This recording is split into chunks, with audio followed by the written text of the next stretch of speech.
In 2007 word daar 'n kernkudde gevestig uit die diere van Jacques de Wet, die Bam broers en Johan Tron, wat ook van die topoeie uit die Ande-Vallei kudde in 2003 bekom het. Hierdie kernkudde word sedert 2007 deur die Bam familie van Amersfoort bedryf en bestuur.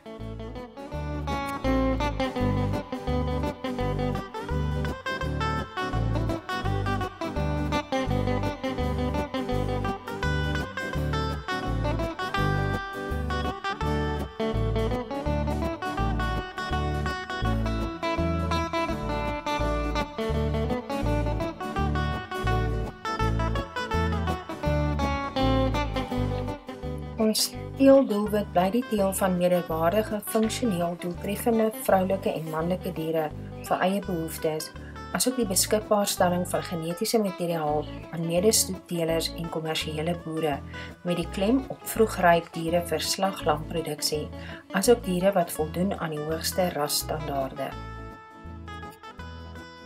90% van die vroulike aanbieding is jong ooe wat nog 'n leeftyd van produktiewe produksie voor hulle het. Die beproefde stoetvaar DZ1420, asook heelwat van sy nageslag uit 'n topooi-familie van Droë Rivier dormerskudde van Dirkie van Zyl word ook aangebied op die veiling. DZ1420 is ook geteel uit een van die ou Ande-Vallei ooi-families.